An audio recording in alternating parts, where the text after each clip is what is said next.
obsession you have for your club and how long you've waited for this moment, you just keep on keeping on. Keep doing you.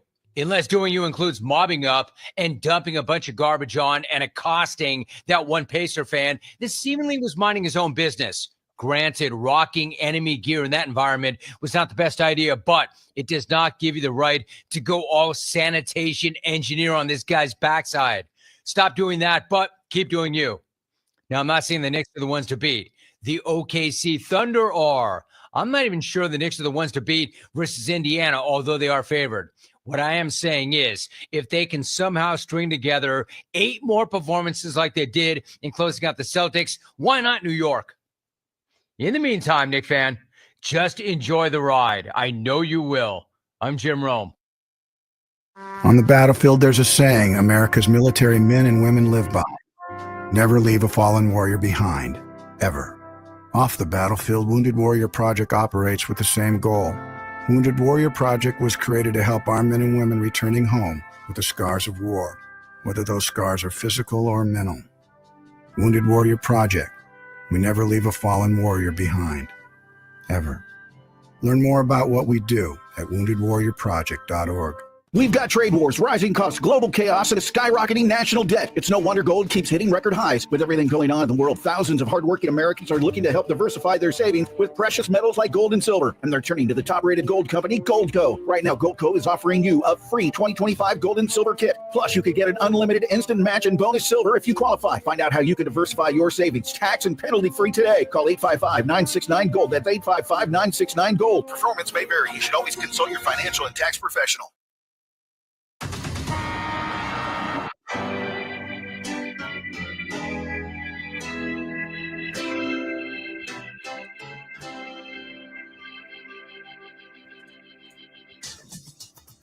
Now, from Wichita's most listened to sports radio, 97.5 and 1240 KFH. This is Sports Daily with Jacob Albrock and Tommy Kester.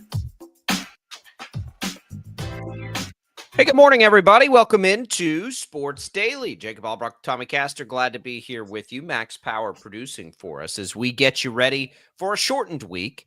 We had the holiday there yesterday. Hope everybody was able to enjoy some family time, some time away from work as we continue to soak up the rain here. Much needed rain. I know, look, everybody wanted to be outside and doing all their thing yesterday. We did too, but we need this rain. So we're happy to have it. Glad to have you with us over the air here, 97.5 FM, 1240 AM. You can call us that way at 869-1240. Thanks also for watching us on our video streams, which you'll find on 12 News Connected, on Facebook, on YouTube, on X.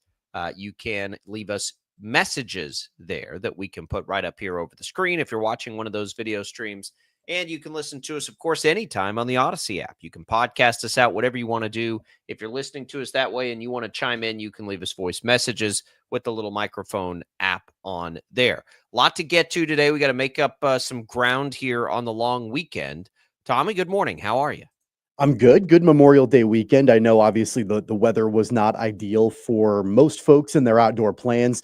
I did have this thought, though, that really for a holiday, it's not really a premier sports weekend. I know the Indianapolis 500 happened this weekend, but, you know, in a weekend where, like yesterday, the weather was not good for most of the day, I found myself thinking it'd be nice if there was, like, you know, some sort of premier sports event that happened. And I know we've got NBA finals and all of that, but somebody should probably take hold of the Memorial Day holiday and turn it into like a big sports weekend for situations like what we had this weekend. Yeah, I mean, I don't know what else you'd do with it. It would be there, but it's not like it's. I mean, it's the one main weekend where there's really, other than the Indy 500, and you're in the middle of the NBA playoffs. It's not like there's, you know, a whole lot else going on. Yeah, I guess for the guaranteed holiday weekends, I was going to say July 4th is not a big sports, but that doesn't always happen on a weekend anyway.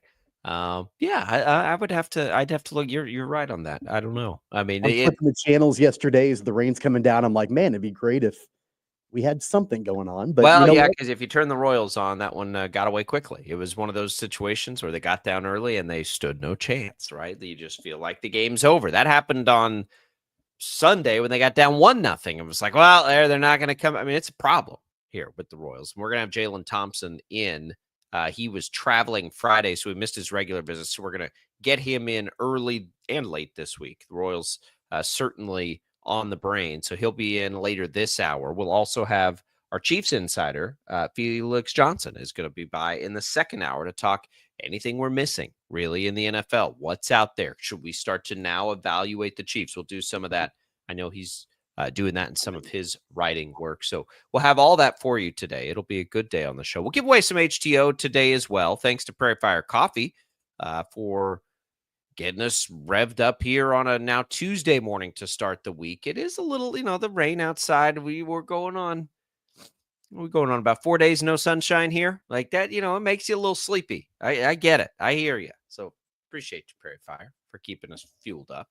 There was news this weekend for K-State. PJ Haggerty, his Wildcat. I got to tell you, I didn't see that one coming, Tommy.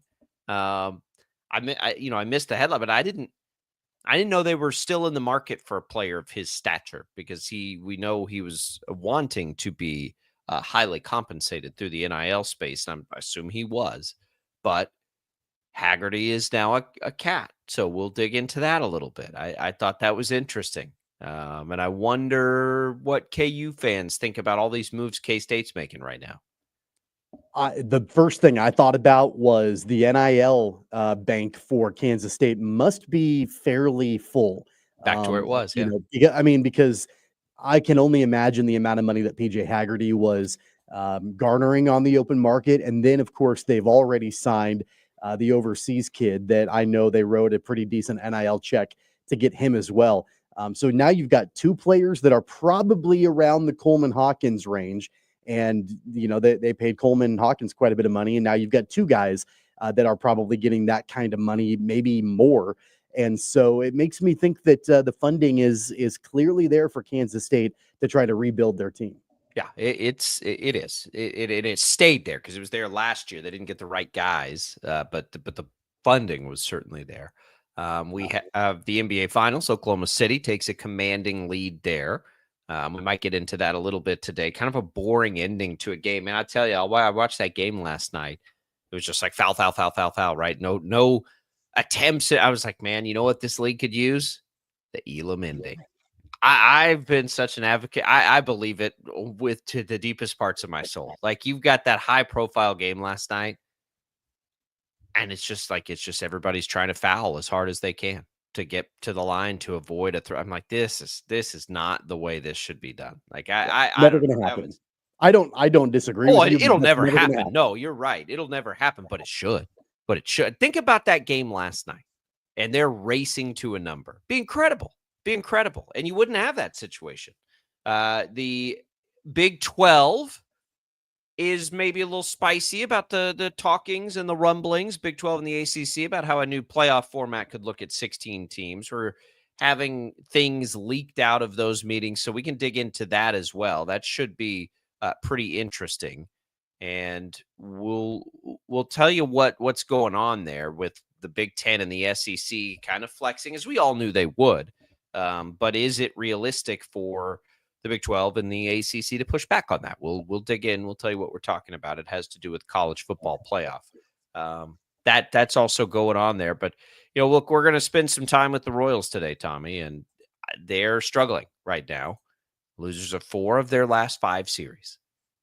They've lost 4 of their last 5 series here, and the schedule does not get easier. It gets more difficult as you go into June.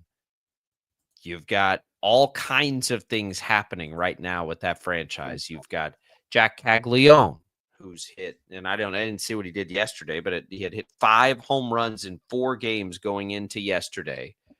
They sent down Kevin Biggio. They brought up another utility guy. There's a lot going into Cags' decision. We'll get Jaylon Thompson's take on that.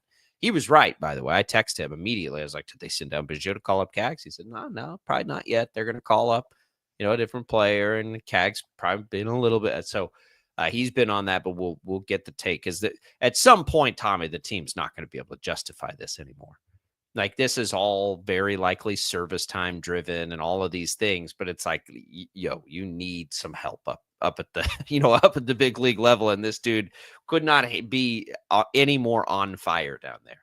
Yeah, I mean, he's hit really, really well in a few games in AAA. I think one thing that I didn't realize was that they were playing, I think it was Salt Lake City, and they've got the worst pitching staff in AAA baseball. Right. Salt Lake City does. And I've seen some people say Air, that Caglione was probably facing actually better pitching in AA leading up to this point than a small sample size in AAA against Salt Lake City. So he's got, his first few home games in Omaha coming up this week. And, we'll see how things go with him, but he certainly is on a heater right now. That's one of the reasons I kind of like staying down in AA. It's not like there are places like that. There are leagues like that where the offense is more prone to go. Now, I don't know enough about it to say, oh, they should leave him down in AA, but I'm, I thought he'd be a skip AAA guy. But when the AAA team is literally down the street from you, I suppose that makes a little more sense. We'll get into all that with Jaylon Thompson. Let's touch on this Big 12 story when we come back, and then we'll get Jaylon Thompson's take on the Royals. So, college football playoffs coming. Could it be heavily weighted to the two big leagues? We'll talk about that and what can be done when we return on Sports Daily.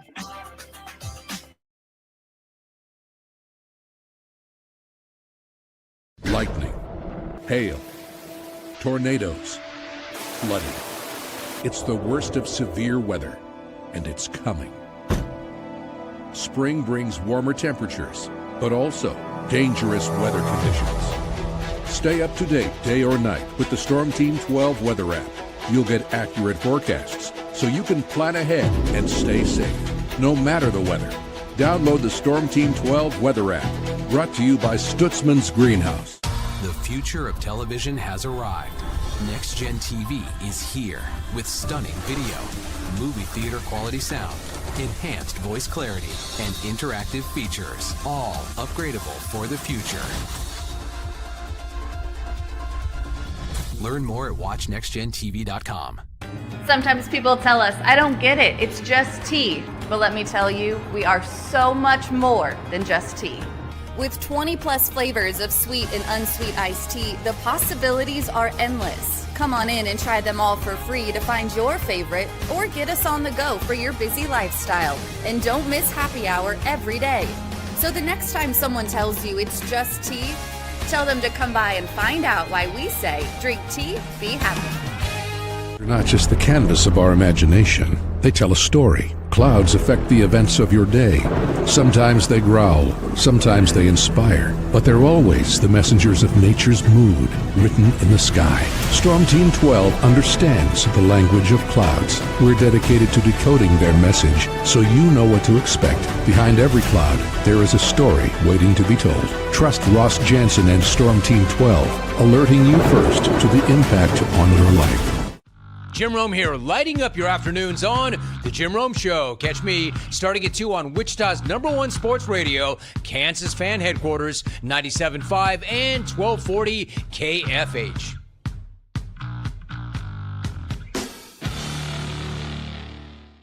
What is GMFB Overtime? It's Peter, Jamie, Kyle, and Akbar breaking down the NFL 5 days a week. It's okay to be excited. It's this, that, and a whole lot of It's football for everyone.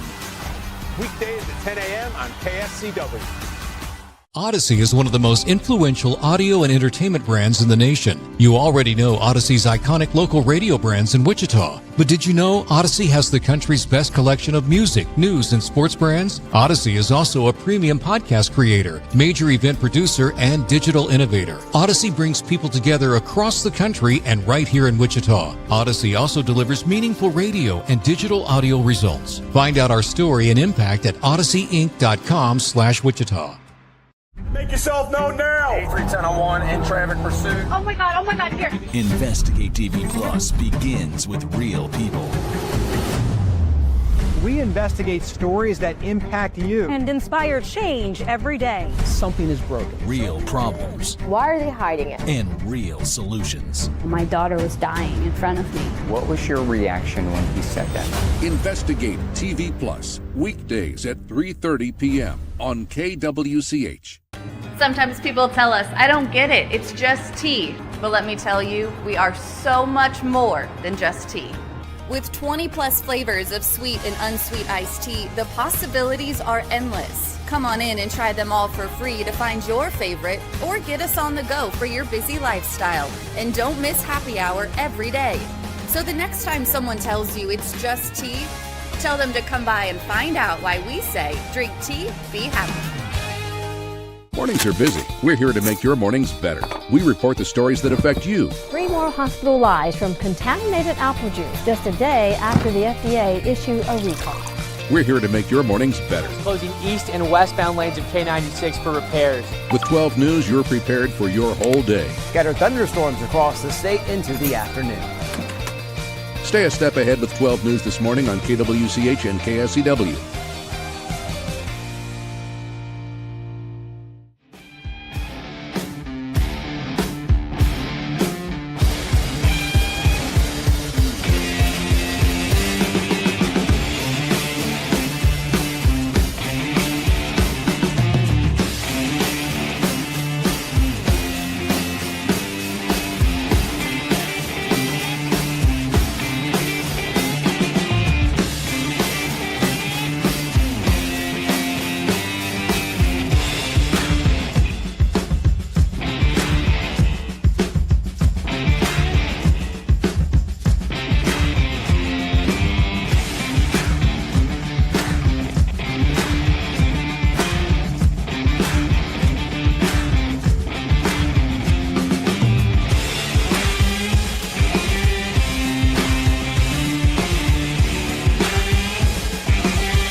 KFH.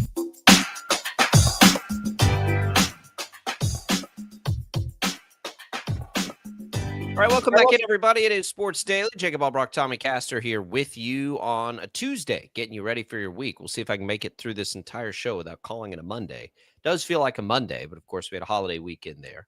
If you want to win some HTO, let's do that right now. You can win a free iced tea, more than 26 flavors to choose from, East or West Wichita or in Derby. You can do that right now by giving us a text. You can text the keyword T, T-E-A, to 20357. That's T, 20357. You can enter once per day message and data rates apply. Good luck, everybody. We come back in. Let's talk a little college football. I don't know if you saw this headline over the weekend, but what's happening right now is they're about to change the format of the college football playoff. We won't stick with the current format, which we saw for the first time last year, for very much longer. It sure seems likely that we are headed to a 16-team playoff, which was the most predictable thing of all time when we saw that was coming. Been saying it for years and years and years. You know, when we talked about getting away from 4, was that this thing is probably ultimately going to 16. They started with 12. 12, I think, was fine last year. I had no problem with 12. But eventually you're going to get to 16. And I don't necessarily think they're just going to keep expanding forever. But at some point, why would you want less playoffs, right? Like, why would you want less of that? So this is likely where it's headed. Now, how you get there is what seems to be, according to reports, a hotly debated thing amongst college power players. And that is that the Big Ten and the SEC are reportedly secretly meeting on their own about a 4-4-2-2-1 format, which would mean that the Big Ten and the SEC get 4 automatic qualifiers each. The ACC and Big 12 would get 2. You get then your, group of 6 highest ranked team like you had with Boise State last year, and then you'd get 3 other at-large teams. The other format that I think that, according to CBS Sports, the ACC and Big 12 prefer is the same 5 AQs you saw last year, and then 11 at-large teams. And you take just the next 11 teams. You understand why the Big 12 and the ACC want that. History, I think, is honestly on the side of the Big 10 and the SEC here. The Big 10 and the SEC apparently want to get this to where they can do like what they do is a play-in. So, and this is all in a CBS Sports article this morning, but they'd have their conference championship game, Tommy. They'd send those 2 teams in, and then they would play 2 other, which is interesting to see this, because this is what I told you they should do in the Big 12 last week. I didn't know this was actually being considered. So then they'll take 2 other play-in games. They'll take the next 4 teams, and the 2 winners of those 2 playoff teams would become the 2 next automatic qualifiers. I think that's a fantastic idea, by the way. I think it adds to the regular season. I think you can get rid of some fluff at the beginning or play fewer, regular season, whatever you got to do. But I love the idea of play-in type formats. I think we'd have a large appetite for that as viewers. Even if we weren't fans of that conference, I'm far more likely to watch that game if I know it's to get in. So that's what's being thrown out there. We're going to get to a point where they vote on this at some point, I think, or they decide this here very soon, very soon. I don't know that I got to have more time with this and really think about it, but I'm not sure I even hate Tommy 4-4-2-2-1. Last year, that it wasn't dominating. The SEC would have lost teams almost, unless you call them automatic qualifiers, because what you had was like the Big 12 would have been a winner in that scenario, Tommy. They only had 1 team in the top 16. They would have only had 1 team anyway. If you had 2 automatic qualifiers, well, now you're looking at you'd have been in a better situation. And I'll bet you if we went back in time, there would be years this would help the ACC and the Big 12. Now, not every year. Maybe there's a year they have 3 in there. But how often does the Big 12 have 3 teams in the top 16 of a CFP ranking? It doesn't seem like it'd be very often. I don't know that I don't know that this is that big a deal. I mean, I think the biggest thing about it is that it is the SEC and the Big Ten absolutely throwing their weight around. I mean, this is a power play for sure from both of those conferences. And, I think that especially the SEC, they recognize that they hold the cards and that, they've got the power to be able to sort of dictate the way that they want the future of this college football playoff to look. And the alternative, if their demands aren't met along with the Big Ten, if their demands aren't met, they could easily threaten to walk away. And I think that the college football playoff absolutely, without a doubt, needs them more than they need the college football playoff.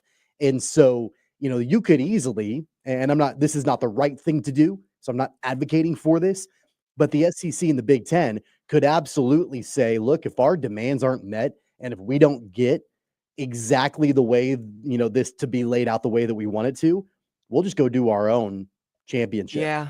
And you know what? People would watch it. People would watch it, and it would ultimately dilute any kind of other championship, and it would make it, there would be this divide and all the friction and tension and all of that would absolutely live. And then there would be this whole debate about who's the real national champion. If you've got the college football playoff and then you've got whatever the SEC and the Big Ten do, that's not what anybody wants. I don't think the SEC wants that necessarily, but they're in a position to be able to throw their weight around a little bit and say, if we don't get this format exactly the way that we want it, and we're the 2 conferences that hold all the power, and we've got the schools that are going to be, largely represented in this year in and year out, then we'll just walk away and we'll take our ball and go home and we'll do our own thing.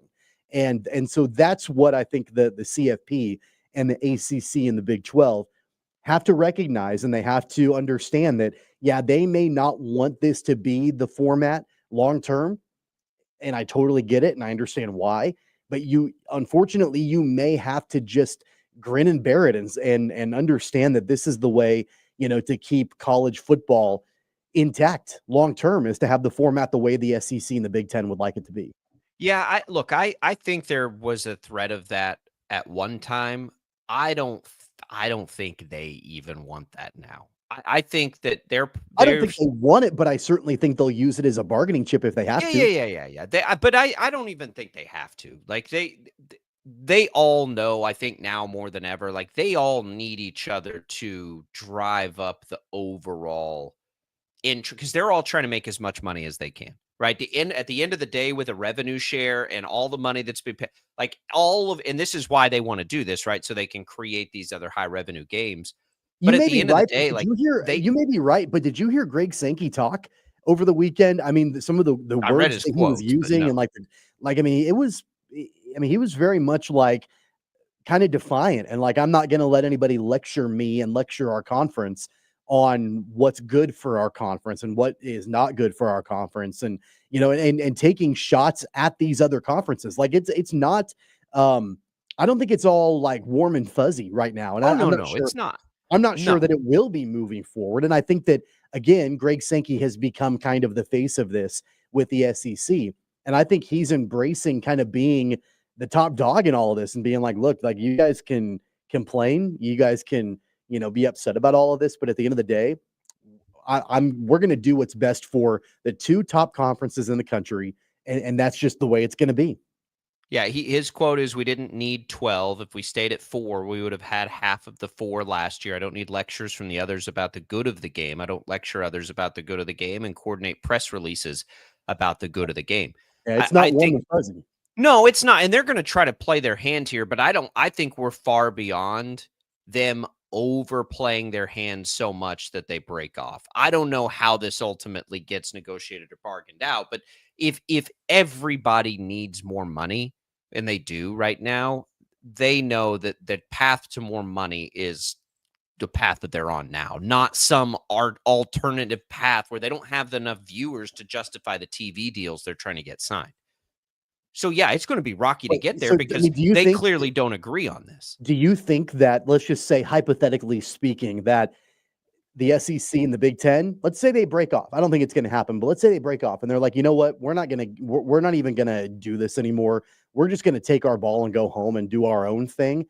I absolutely think that even if they did that, the TV viewership would support them doing it. Like, I think that's not a concern. I don't think that's a concern for the SEC and the Big Ten. I absolutely think, because they have the premier schools in the country, that they would be able to drive revenue through viewership on their own thing that they do.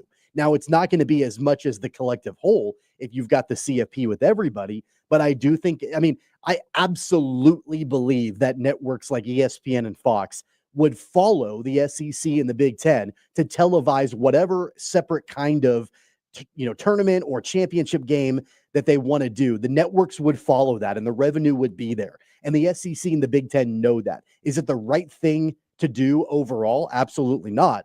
But they can throw that weight around that the networks, I think, would absolutely follow them. Well, yeah, they're going to have, but the network, but not for as valuable as a product. Over time, that product would get devalued. I'm my big, and this is just my opinion, and I've said this for forever. I think the greatest danger of the sport is to regionalize it further, because I'm telling you right now, we would not care about what's happening in the SEC in this part of the country if they weren't playing for the same thing we were. We wouldn't. We would be watching the teams we care about play for something else. And so you'd be fracturing the total audience even more than it is, and you would lose interest in the sport as a collective whole. I believe that 100%. Now, in the first couple of years, would it be like a mad dash to get those? Sure, it would. And then over time, as people see, like, man, the sport's never been less popular. Fewer people are watching these championship games. Fewer people are watching these regular season games. Your product gets devalued. Right now, we might have interest in watching a Saturday afternoon, more interest than just like we're diehard football fans, we'll watch anything. I get that part of it. But for the general public, there are, if KState's in the mix of an essential wild card spot, there are more likely to be KState fans or people in this region watching what's happening over there because it impacts their team. If that's not the case, again, my opinion, I think it would be devastating to the sport. And I think that they know that. And I don't think anybody has to get to that point. They've got that power here, and they should have the power. Again, just look at last year. 2 automatic qualifiers for the Big 12, in my opinion, is not a bad deal. Like, I don't now, if you have further expansion here and whatever happens with the ACC, they may have to reevaluate this thing, in which they'd have to anyway. But you're guaranteeing me right now that 2 Big 12 teams get in every year? I don't think that's a bad deal for the Big 12. Go back and I just did. I just did during the break and while we're talking. If you go back historically in the CFP, and look at where the Big 12 would have ended up in this, and you also consider that they don't have Texas or Oklahoma anymore, there are a lot of years one would be the max, if that. Like, it's just not like you got to be careful here not to poke that bear. To me, like, you have to, and I get it. And I'm not saying Brett Yormark should come out and be like, oh, we should do whatever they say. No, he shouldn't do that. He should bargain for his league and do whatever he thinks is best for his league, for sure. I don't think it's going to get to some massive point of contention. I think everybody's just, fluffing their feathers up and strutting around a little bit here. But 2 automatic qualifiers for the Big 12 is not a bad deal. History tells us that it's not. There are a lot of years they wouldn't have 2 out of the top 16. So I don't, I don't think this is going to get that contentious. I mean, if going the back SEC to and the Big 10 want to say 4 only, I was afraid they would do like 6. Yeah, going back to your argument about how if there isn't that representation, that the general public in this part of the country isn't going to care about it. I don't know. I mean, I know They'll care less. They'll care. I know that I'm a college football junkie, but at the same time, the only Big 12 team that was even represented in the bracket last year was Arizona State. In their first year in the conference, they were bounced after 1 game, and I still watched basically every game. I think, would you have if it was up against a Big 12 and ACC tournament and Kansas was playing in it? Would you watch Georgia, Tennessee over Kansas, SMU and a bracket I don't know. style? I mean, like if they're directly opposite of each other at the same exact time, because I think that there's probably room to watch both if and when that happens. I don't know. And again, I don't think it's going to get to that point. So I think it's a moot point, and I do agree with you. I don't either, by the way. I think that there's just kind of jockeying for position. I think there was a thread of that about 3 or 4 years ago. Yeah, I don't think we're there anymore. I think that what we're seeing is a measuring contest of sorts going on right now. And we should be. And I think that Greg Sankey is showing that he's going to win that measuring contest, as it's happening for sure. But I think at the end of the day, Brett Yormark has done a phenomenal job with the Big 12, right? Like he has kept the Big 12 in the mix. He's kept the Big 12 relevant more so than it probably would have been without him. But at the same time, I think he's got to recognize, all right, you can lobby for your conference, and that's what your job is, and you can try to do what's best for the conference, but also recognize that you're not the big dog in the room, unfortunately. And so you can try to get what you can get, but at the same time, you can't, I think the word you used, and I agree with you, you can't poke the bear too much, because ultimately that will end up hurting things, overall. Yeah, and you do, and Sankey's right about this. Like, you have to be realistic. I hate that he's right. I don't want to give him that kind of credit. I don't either, but he is. And like, the Big 12 will benefit from 2 AQs. There's still 3 at-large spots, right? Like, in that format, they still guarantee us the group of 5 or group power 6, whatever they want to call it, which is a necessity. Your conference champions are still getting in, which is a necessity.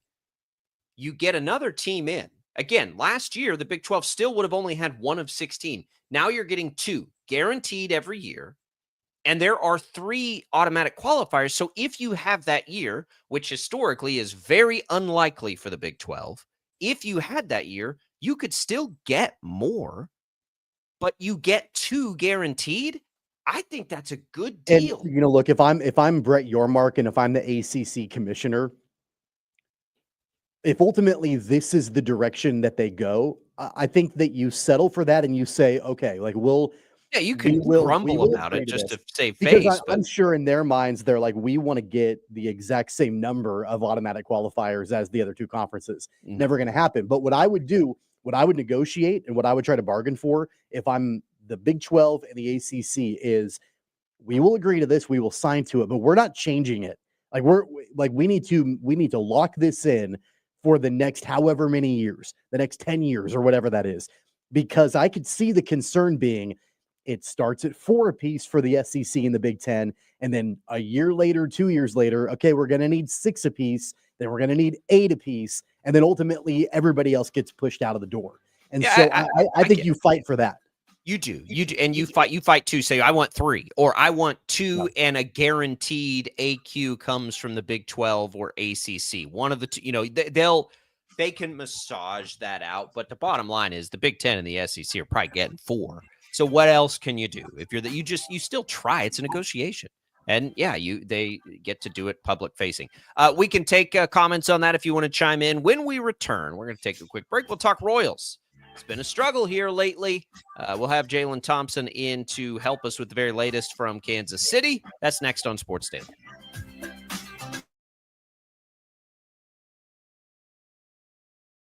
Lightning, hail, tornadoes, flooding. It's the worst of severe weather, and it's coming. Spring brings warmer temperatures, but also dangerous weather conditions. Stay up to date day or night with the Storm Team 12 weather app. You'll get accurate forecasts so you can plan ahead and stay safe, no matter the weather. Download the Storm Team 12 weather app, brought to you by Stutzman's Greenhouse. The future of television has arrived. Next Gen TV is here with stunning video, movie theater quality sound, enhanced voice clarity, and interactive features, all upgradable for the future. Learn more at watchnextgentv.com. Sometimes people tell us, I don't get it, it's just tea. But let me tell you, we are so much more than just tea. With 20 plus flavors of sweet and unsweet iced tea, the possibilities are endless. Come on in and try them all for free to find your favorite, or get us on the go for your busy lifestyle. And don't miss happy hour every day.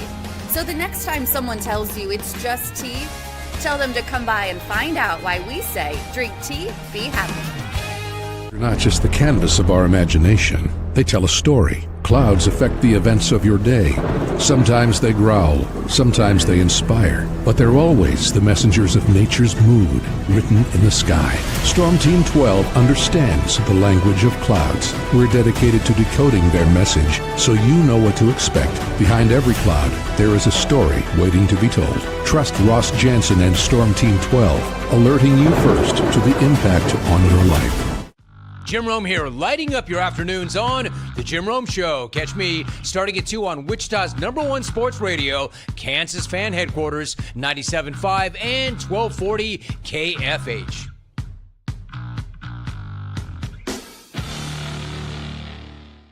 What is GMFB Overtime? It's Peter, Jamie, Kyle, and Akbar breaking down the NFL 5 days a week. It's okay to be excited. It's this, that, and a whole lot of fantasy. It's football for everyone.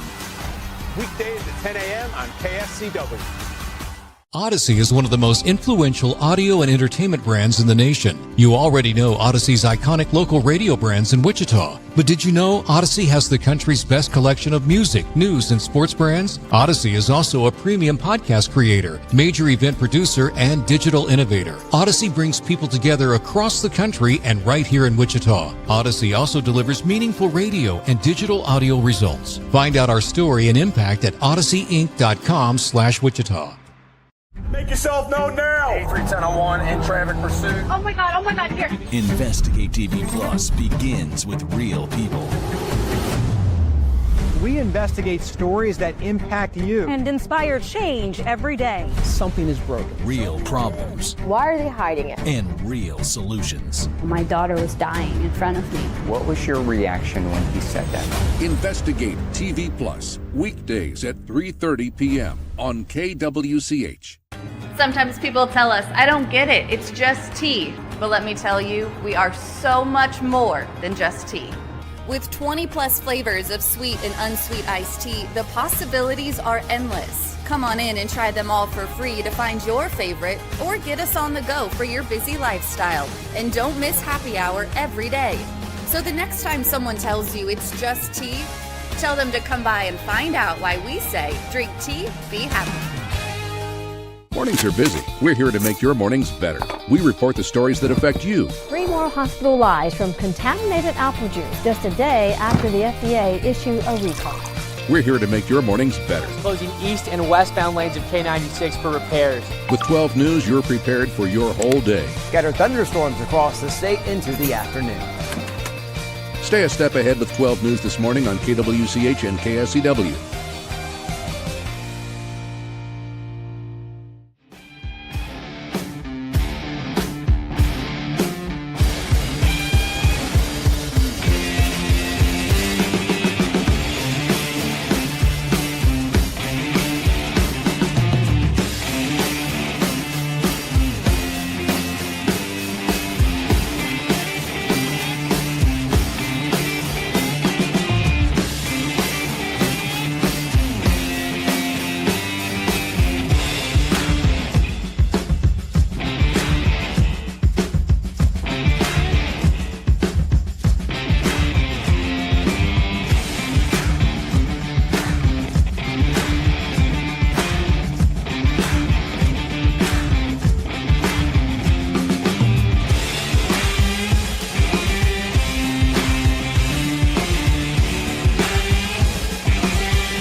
On KFH.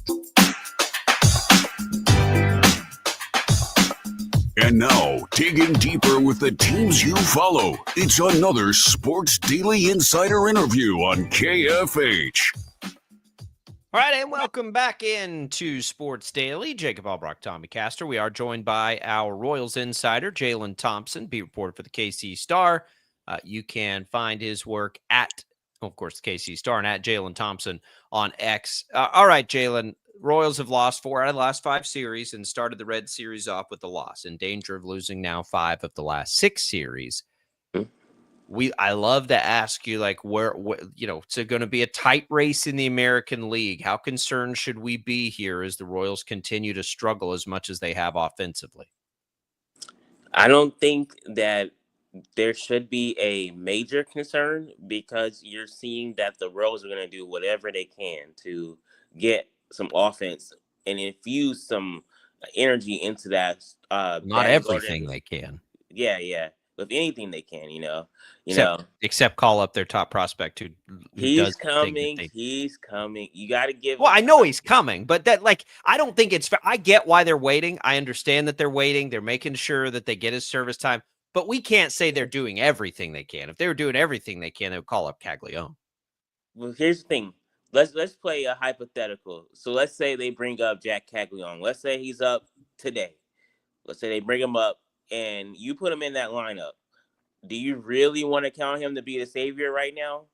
Do you really want to put pressure on him to be the savior, the guy that, has to come in and hit the home runs and lead the team in RBIs? And that's a lot to put on a young kid.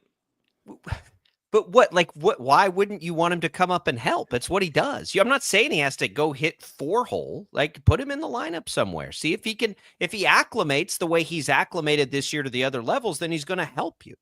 No, I am with you. I think that he can help right now.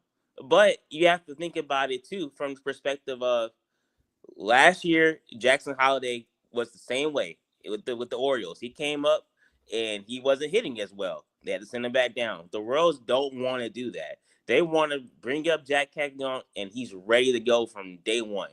So, I mean, I get it. I know 5 home runs in his first week in AAA, it's incredible. But he's going to come. He's got to be patient.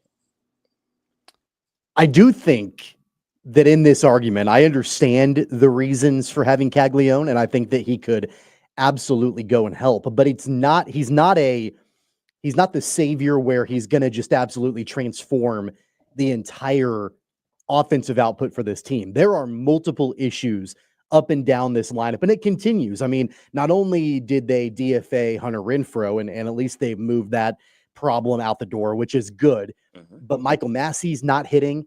Jonathan India's not hitting. There are several people up and down this lineup where, Caglione can be a positive in the lineup, Jaylon, but it's not like he's single-handedly going to transform this offense. Yes, I think that's exactly where the Royals are coming from on that whole idea. They know that if you bring Jack Caglione up, he's going to hit the home runs. They know that. They know that he is going to be able to, hit those 2 boxes of home runs, RBIs, but what about the other things? What about playing the outfield? Where's he going to play? You're going to put him in right field full time? How does that impact guys you just brought up in John Rave and Nick Lofton? Where are they going to be at? What's going to happen with Jonathan India? Is he going to be a full-time DH if you bring up Jack Caglione now? And then how does that impact Salvi and Vinny when they need a day off? So it's a lot that goes into just the entire lineup when you bring up a guy like Jack Caglione. And I think that for right now, I think the Royals just need to focus on being able to score more runs consistently and win games. We got to remember, they still are 3 games over 500 right now, which is really impressive considering that they don't have their 2 starters, their 8 starters, Cole Reagans and Seth Lugo, and then they don't have an offense that is scoring right now. So, I mean, gotta give them a lot of credit for where they are with their awards that they have right now. They're fine, right? They're 3 games over 500. Don't misunderstand, but I gotta tell you, no offense to Rave and Nick Lofton, man, I don't care. Look, and it would be one thing like if it wasn't so obvious what the team needs. The problem for me is the thing that he does and probably will do okay at the big league level is the thing they're desperate for. Last in the league in home runs, bottom 5 in slugging percentage, right? Like the things that he does are the things that they need. They don't need somebody to come up and hit singles. They have lots of that, right? They have lots of guys that can get on. They don't have anybody to drive in runs. You have a 22-year-old. He's not 19 years old. You have a 22-year-old, what's showing to be professional hitter with prodigious power, the thing that you lack so desperately. I am totally fine with the Royals keeping him down to make sure they don't lose a year of service time. If he were to win Rookie of the Year, all the little things that still are kind of floating out there, I'm fine with that for a small market team. But I'm not going to sit here and pretend like they're worried about that. They're not worried about that anymore. He's fine in the minor. Dudes that are far less polished than him get called up all the time. Like he'll be fine. I just think it's more about making sure they take care of him long-term organizationally. Again, I'm totally okay with that. And I don't even disagree with that. But I can't pretend like he doesn't help this team immediately and he doesn't fill a need because he does. And I don't care if it costs Nick Lofton some games or whoever. Like they've got it. They're in a wild card race right now. No, I agree with you. I see your point, and I think that that's very valid. I also think too that if let's say this week comes up, he hits another 5 home runs. If he's sitting at 10 home runs, at the end of this week alone, then I think like everything that the Royals have said, you got to knock down the door. You got to kick down the door. You got to prove that you can beat the level and then they'll bring you up, right? That's their whole mantra and that's how they decide who comes up, right? If he does that, I think you have to do it. You have to, because you can't have a guy that has 10 home runs in 10 games just sitting down in AAA. But I really think that what they want to do is see him have a handful of bats at AAA and really show that he's ready. And I think he is ready. I think if you ask me my personal opinion, I think you bring him up right now. I'm with everyone else. But I understand how the Royals operate. And I know that they want to take it. They want to take it step by step. But at some point, like you said, Jacob, the talent is too hard to ignore. And you're going to have to make that decision. And Tommy, I would say this too, because I think we would all agree. If I don't know what's service time, 5, 6 years, 6 years from now, if you polled 1 million fans, 1 million would tell you they'd rather have the extra year than have had him in 2025 called up 2 weeks early. I'm not saying I don't understand it or it's not the right decision. We all should acknowledge that he would absolutely help the team right now. Well, and here's the other thing, too, is that the guy that presumably is blocking Jack Caglione at first base, Vinny Pasquantino, has hit the ball really well Salvi lately. He has turned things around, Jaylon, to the point to where he leads the team in home runs. He leads the team in RBIs. He's got his average up to almost 260 and an OPS over 700, which it wasn't that long ago when Vinny wasn't hitting. And there were a lot of concerns about, man, is something going on here to where they need to make a change potentially at first base. And all of a sudden, Vinny Pasquantino has become the hottest bat in the lineup. Yes, you're right, Tommy. I think that Vinny is on a heater right now. He's been really doing well in May, and it's really great if you're a Royals fan to see that out of him. Salvi is getting his swing back. He hit the home run last night. I think the key though will be you need those guys to produce with runners in scoring position. That's where they need to be at their best form. And there's still times where the Royals get a runner on base and they can't get him in. They cannot get him in. I mean, look at Sunday's game where you're in Minnesota, you're scratching and clawing, trying to get a run in. You get it from Freddie Fermin and Michael Garcia, but that game shouldn't have went to extra innings. You had Chris Bubich pitch the game of his life, and you still almost lost that game. You should have won the first 2 games in Minnesota. You had Noah Cameron have a great game. You had another great game from Michael Wacha. So it's just like, what can you do as an offense? Can they score 5 runs a game? Can they do that? Then maybe the team will have more wins because your pitching staff is not giving up much. Yeah, it's a problem. It's not a problem that's like they'll hit their way out of it. I don't think. And I'm not saying it's not.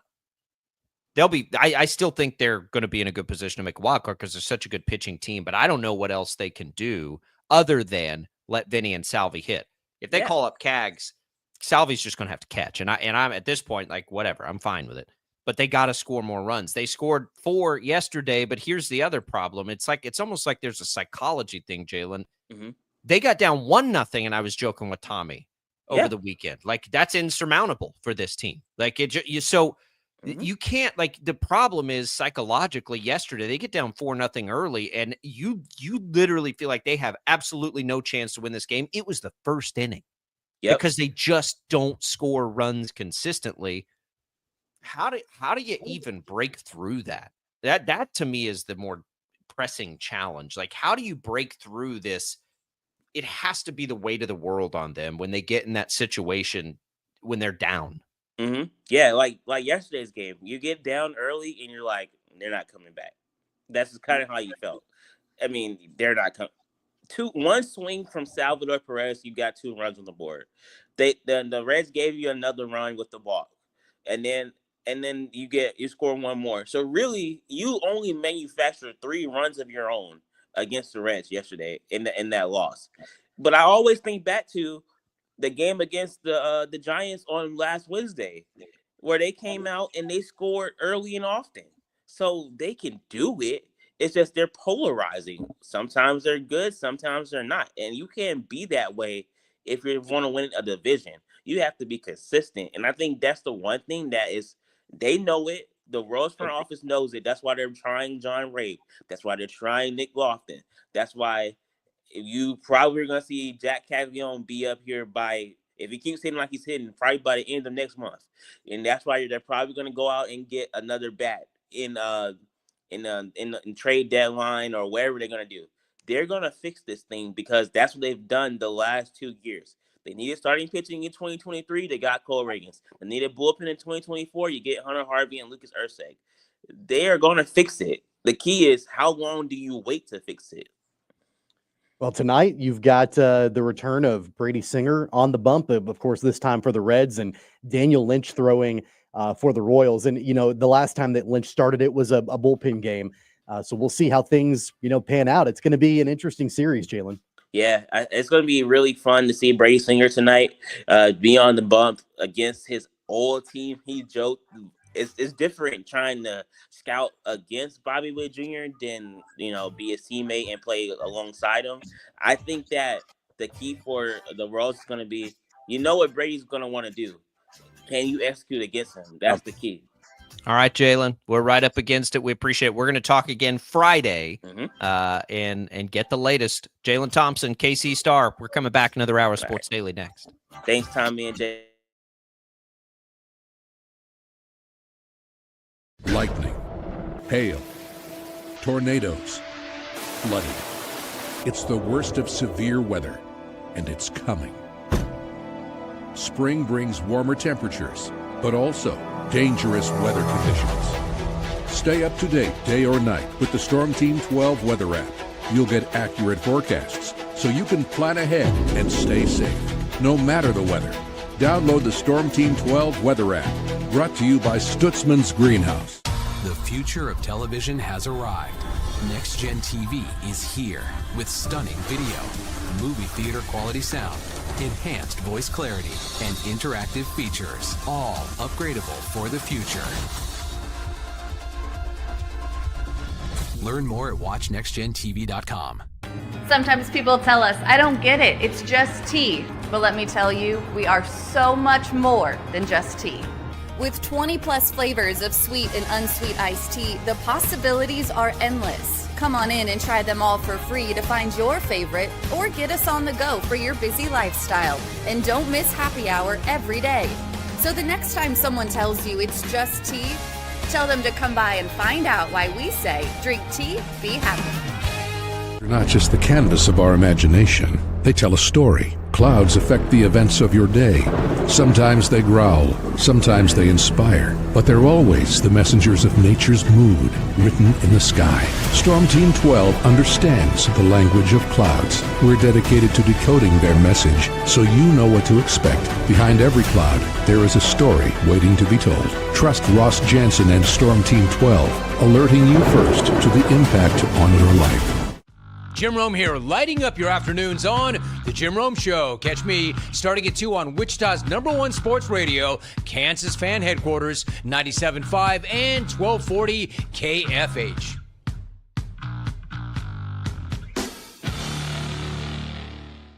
What is GMFB overtime? It's Peter, Jamie, Kyle, and Akbar breaking down the NFL 5 days a week. It's okay to be excited. It's this, that, and a whole lot of fantasy. It's football for everyone. Weekdays at 10 a.m. on KSCW.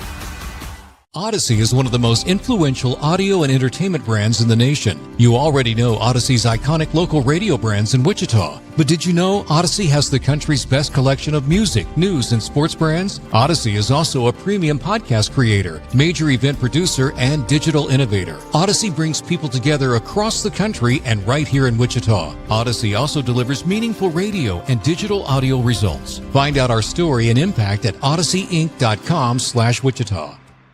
Make yourself known now. 83101 in traffic pursuit. Oh my God, here. Investigate TV Plus begins with real people. We investigate stories that impact you. And inspire change every day. Something is broken. Real problems. Why are they hiding it? And real solutions. My daughter was dying in front of me. What was your reaction when he said that? Investigate TV Plus, weekdays at 3:30 p.m. on KWCH. Sometimes people tell us, I don't get it, it's just tea. But let me tell you, we are so much more than just tea. With 20 plus flavors of sweet and unsweet iced tea, the possibilities are endless. Come on in and try them all for free to find your favorite, or get us on the go for your busy lifestyle. And don't miss happy hour every day.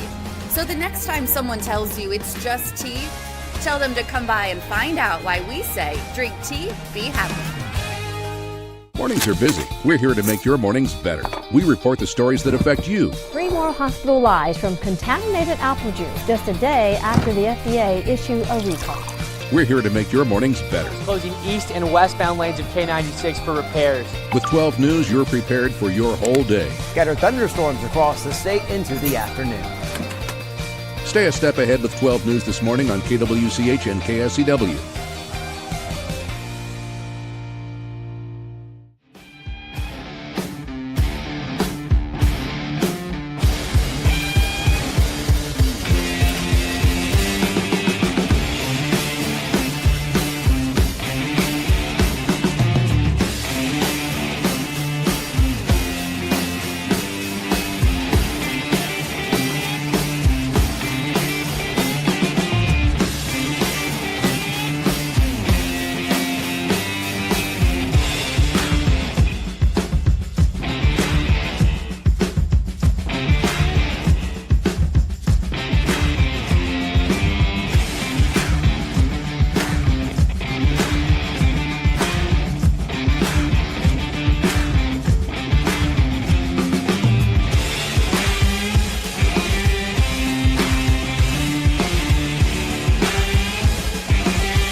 Now, from Wichita's most listened to sports radio, 97.5 and 1240 KFH. This is Sports Daily with Jacob Albrock and Tommy Kester. All right, welcome back in, everybody, to another hour of Sports Daily. Glad to be here with you.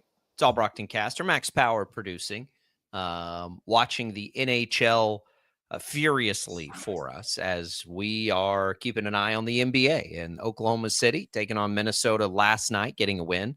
We will have Felix Johnson in later in this hour to chat. Next segment, in fact, to chat a little NFL. I honestly, Tommy, it's kind of, for me, it's like, what have we missed lately? That doesn't happen very often with the NFL. And maybe we haven't missed anything, but like, what's been going on here? And if nothing else, we'll start to kind of dig into the Chiefs and, positionally, and where do we think they can get better, or, what could be the detriment of this team? So we'll talk to Felix next segment. Of course, this part of the world, the Chiefs are always on the mind. We talked a little Royals there with Jaylon Thompson. If you missed any of that, you can go back and listen on the Odyssey app for free always, as we are in the middle of a playoff chase, Tommy, and we can digest that just a little bit here off the top. Look, I get it. I get waiting on Cags. I probably agree with waiting on Cags in all reality for the reasons they're, I think, honestly waiting on Cags. I just not going to sit here on this show and pretend it's because he needs more seasoning in AAA. That's not it at all. If you're protecting his service time, that's the correct decision. That's why you leave him down. I've got no problem with that. But he does not need more seasoning in AAA. I don't think that that's reality. I think he needs to be called up helping the big league team as soon as he reasonably can. I just want to be honest about everything that's happening here. He's 22 years old. He's not the same as Bobby Witt Jr. was. He's not the same as Jackson Holliday was. It's not the same situation. He played high-level college baseball and has torn the cover off the ball now at two different levels. It's time to call him up when they can make sure they protect his service time. But it's not because he's not ready. I mean, I don't think that that's an argument at all, whether or not he's ready. I think anybody who has watched him hit the cover off the baseball, it's crazy, in both AA and AAA, can tell you that he could absolutely go right now. I think it's important, regardless if he gets called up tomorrow, if he gets called up in 2 weeks, if he gets called up in 2 months. I think it's important to temper the expectations a little bit, not about individual ability or what he can do, because I think he can absolutely be a contributor and be productive at the plate. But I think we have to temper our expectations about what that actually does to the Royals lineup, and will that single-handedly change the fortunes of the offense by having Jack Caglione in the lineup. I think it can certainly help, but I don't think that it automatically turns the Royals offense on its head and all of a sudden they're scoring 7 runs a game solely because Jack Caglione is in the lineup. So I think that needs to be out there too. I agree. Let's recognize that he's not the silver bullet that is going to come in and single-handedly change the way that this offense is producing runs, because there are multiple issues up and down the lineup. Yep. And can he help that? Absolutely. Yes. But he's not going to single-handedly transform that. Well, and he helps it in the way they so desperately need it. That's the part for me. Like what it's severely lacking is what he does. But he may strike out a little bit more than they're accustomed to, which could also in turn hurt you in some situations. Yes, I think that is important. All you're trying to do, like for me right now with the Royals, all you're trying to do is get them to be just like a league average offense, right? Like that's it. I think that's plenty for this team this year. I don't have any, ideas of grandeur that they're going to be some top offense in baseball this year. Unless they go make some trade, like that's probably not going to happen. They just need to be better than what they are. And he will absolutely make them better than what they are. It's going to take some shuffling. The refusal to play him in the outfield or somebody in the outfield means Salvi has to catch more. So do you get a little less of Salvi in the lineup? Do you get a little less of Vinny in the lineup? There is a logjam there. And that's something, but it's not like they're trying to work that out in AAA, right? They're not playing him in the outfield. They're not doing any of this stuff that would alleviate that. So that logjam is going to exist whether they call him up tomorrow or a month from now. It doesn't really matter at this point. So they'll have to figure that out. And yes, I agree. Like Vinny and Salvi hitting better is probably even more impactful than getting him called up in reality. And they both are. And they, the Royals we're trying to get the consistency piece of their offense, but they scored 4 runs yesterday. They scored 4 runs in a game against Minnesota. Like you can kind of feel it coming a little bit. And we didn't have a chance to talk to Jaylon Thompson about this specifically because we ran out of time. But, eventually they're going to get Lugo and Reagan's back, and we'll see. I think an interesting thing we need to watch is we know Lorenzen is versatile. Do you keep Cameron in the rotation and let Lorenzen be an arm that helps you in sort of a Swiss Army knife role, which is what he came over to do last year, right? And they ended up needing him to be a starter, so he was a starter. This year, they've ended up needing him to start the year as a starter, so he's been a starter. But he's got as much experience moving around as anybody in baseball. If Cameron keeps pitching like this, that's a decision also that could be highly impactful. Do you leave Cameron up and let Lorenzen become a long guy or a short guy when you need him, whatever you need? Well, and let's be real too. In the game yesterday, the reason the Royals lost that game wasn't because the offense wasn't producing. It was because Michael Lorenzen gave up 6 runs early and 11 on in the game, hits, right? And 11 hits in 5 innings. He's been right? real hittable lately. He didn't have a good outing. And, so again, like we can talk all day long about the deficiencies in the lineup, and that's absolutely a real thing and a true thing. And, there are, again, situations with multiple batters, like Michael Massey is almost unplayable at this point. I'm glad that they have moved away from Hunter Renfroe. I'm glad that they've moved away from Kevin Biggio. They've done some of these things to help alleviate that a little bit. But that's not why they lost the game yesterday. They got down in a big deficit early because Michael Lorenzen was hittable. Way hittable. And he has been lately. What would you do? What would you do when you get your guys back? Because I think I'd leave Cameron in the rotation. And I would leave Cameron in the rotation too. And what I like about Lorenzen's ability is that because he's so versatile and he's a Swiss Army knife, you can use him as a spot starter. You can use him to spell a guy like Seth Lugo, who may need a start off every now and then. You could go to a 6-man rotation. You could, or you could leave him in the bullpen. And then you've got like a Daniel Lynch, Michael Lorenzen, first guy up type thing, where Lorenzen can be a spot starter, or he can go and work 2 or 3 innings in long relief for you and still be effective. I think that that would be the way that I would want to utilize him, at least until we see, does Noah Cameron come back down to earth at all, or does he continue to pitch at a very high level? He'll come some down. He's not gonna maintain this pace. But yes, I agree. And look, a 6-man rotation, while I typically don't like it, when Reagans and Lugo have already spent time on the shelf, and we know that every pitcher on the roster pushed innings limits last year, like pushed their threshold up, 2-3 weeks of a 6-man rotation would not be the worst thing in the world. Chris Bubich is transitioning back to a starter. Like, I don't hate that idea either, as much as I don't want to see Bubich not pitch every 5th day at this point. Protecting those guys, if you're not losing anything in the quality of starting pitching that you're getting, and right now, if you move to a 6-man, you would not be, then I think it's something worth considering too. I don't think that's a bad idea at all to do something like that, because they do have to protect these guys a little bit based on everything we talked about in the offseason. Like, they all pushed it as hard as they've ever pushed it. There could be, and the other thing I love about Lorenzen, I don't know how much you watched the Bubich start over the weekend. Dude, Lorenzen was fired up for that guy. Like, you can tell what his impact on that clubhouse is and everything else. So yeah, I think, I don't know which I'd prefer, 6-man rotation or to the bullpen. You might have talked me into a 6-man rotation. I think that's probably a decent idea. Do it for 2-3 weeks.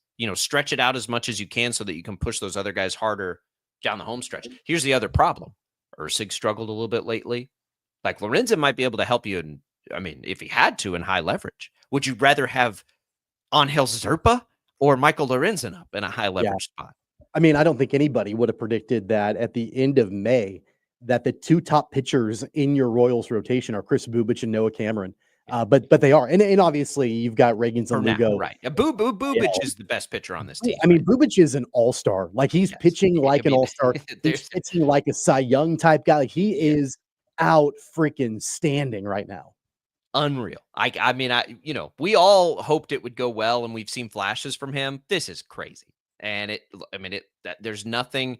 It's not all that different than what we saw from Reagan's a year ago. Honestly, it looks very real. Like it looks very much like this is a thing. Like this isn't some, flash in the pan or anything else. So just digesting what Jaylon Thompson had to say there about Jack Caglione, and then getting to the part we didn't really talk about with the Royals. They'll play again tonight. You'll hear them here against the Reds. Pregame coverage begins at 6:30 on KFH. So stay tuned for that. All right. Up next, we should have Felix Johnson. We'll get him in. We'll talk a little football when we return. It's hour number 2 of Sports Daily. Don't go away.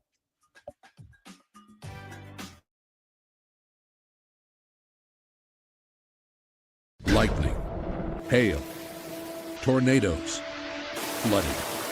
It's the worst of severe weather, and it's coming. Spring brings warmer temperatures, but also dangerous weather conditions. Stay up to date day or night with the Storm Team 12 weather app. You'll get accurate forecasts, so you can plan ahead and stay safe, no matter the weather. Download the Storm Team 12 weather app, brought to you by Stutzman's Greenhouse. The future of television has arrived. Next Gen TV is here with stunning video, movie theater quality sound, enhanced voice clarity, and interactive features, all upgradable for the future. Learn more at watchnextgentv.com. Sometimes people tell us, I don't get it, it's just tea. But let me tell you, we are so much more than just tea. With 20 plus flavors of sweet and unsweet iced tea, the possibilities are endless. Come on in and try them all for free to find your favorite, or get us on the go for your busy lifestyle. And don't miss happy hour every day. So the next time someone tells you it's just tea, tell them to come by and find out why we say, drink tea, be happy. They're not just the canvas of our imagination. They tell a story. Clouds affect the events of your day. Sometimes they growl, sometimes they inspire, but they're always the messengers of nature's mood, written in the sky. Storm Team 12 understands the language of clouds. We're dedicated to decoding their message, so you know what to expect. Behind every cloud, there is a story waiting to be told. Trust Ross Jansen and Storm Team 12, alerting you first to the impact on your life. Jim Rome here, lighting up your afternoons on The Jim Rome Show. Catch me starting at 2 on Wichita's #1 sports radio, Kansas Fan Headquarters, 97.5 and 1240 KFH.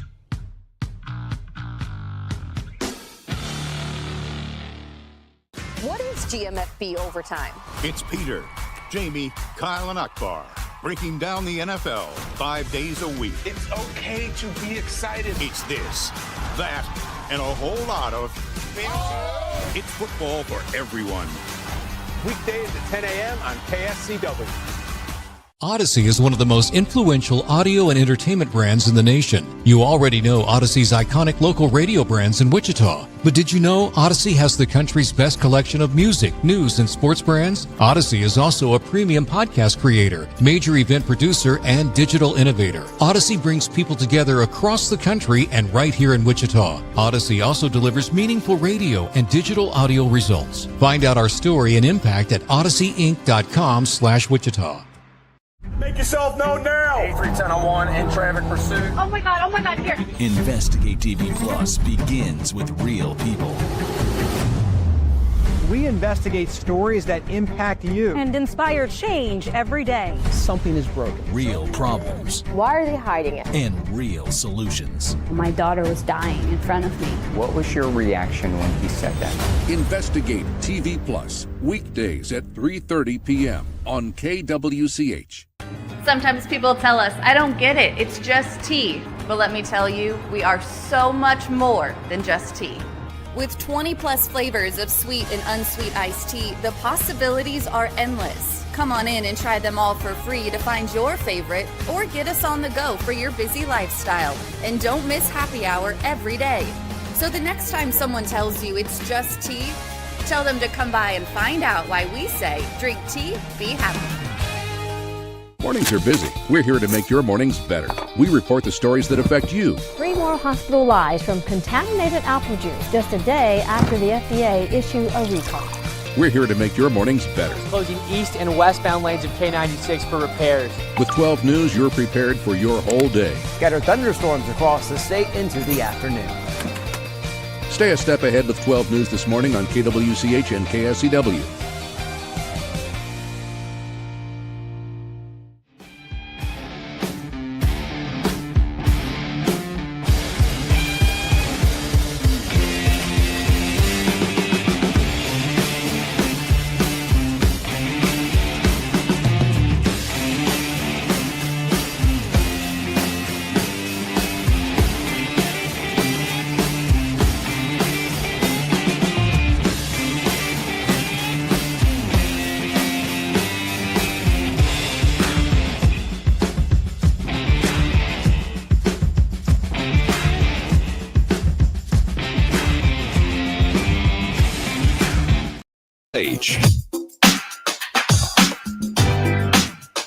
And now, digging deeper with the teams you follow, it's another Sports Daily Insider interview on KFH.